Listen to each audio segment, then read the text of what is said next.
The girl who found her light in a quiet village cradled between misty mountains and whispering woods. There lived a young woman named Mira. The villagers called her the Shattered Soul, for grief had broken something deep within her that seemed impossible to mend.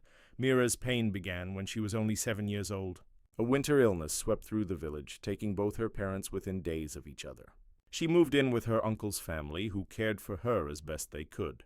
But love, no matter how genuine, couldn't fill the hollow space her parents left behind.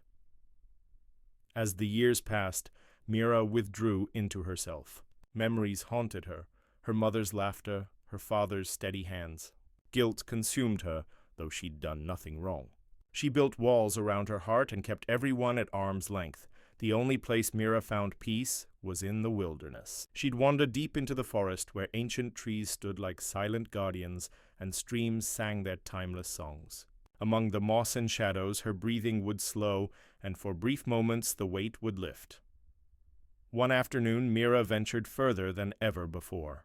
In a hidden clearing bathed in golden light, she discovered an enormous willow tree, its branches cascading like a waterfall of green. Something about it called to her. When she pressed her palm against its weathered trunk, warmth flooded through her. It felt like the tree was reaching back, offering comfort without words. From that day forward, she returned again and again, sharing her secrets with the willow as though it were a trusted friend. Weeks turned to months. Then one evening, as Mira sat beneath the willow's sheltering branches, she heard something impossible, a voice gentle as wind through leaves. "I've been listening," it said. Mira's heart hammered. She spun around, but the clearing was empty. "Who's there?" she whispered. "I am the keeper of this forest," the voice replied, seeming to come from everywhere and nowhere at once. "I've witnessed your sorrow, and I believe you're ready for something more." "Ready for what?" Mira asked, her voice trembling. "A journey. Not through the forest, but through yourself. To gather the scattered pieces of who you are and discover that you're stronger than your pain." Before Mira could respond, the presence faded, leaving only rustling leaves. But something had shifted. For the first time in years, Mira felt a flicker of possibility. The next morning, she packed a small bag and set out. She didn't know where she was going, only that staying still meant staying broken. Her journey took her through places she'd never imagined. She climbed rocky passes where eagles soared. She crossed rivers that tested her courage. She endured storms that tried to turn her back. Along the way, she met others who carried their own wounds. A traveling merchant who'd lost everything to fire. A young boy searching for a sister who'd vanished. Each encounter taught her something, that pain was universal, and so was resilience. One evening, beside a mirror-still lake, she met an elderly woman with knowing eyes.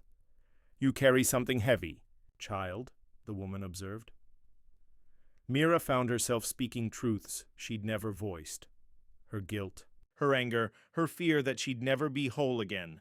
The woman listened without judgment, then smiled softly. "Strength doesn't come from never breaking. It comes from how we choose to put ourselves back together. Your cracks aren't flaws. They're proof you survived." Those words stayed with Mira as she continued on. Months later, when she finally returned to her village, she was transformed. Not because her scars had vanished, but because she'd learned to carry them differently. She'd discovered that healing wasn't about erasing the past, it was about making peace with it. Standing once more beneath the willow tree, Mira felt complete. Not perfect, but whole in a deeper way than she'd ever been before. The keeper's voice returned one last time, warm with approval. "You've found what you were searching for." "Yes," Mira whispered. "I found myself." From that day forward, Mira became a light for others struggling in darkness. Her story reminded everyone who heard it that even in our deepest wounds, there's power. And even in our longest nights, there's always a dawn waiting, if we have the courage to keep walking toward it.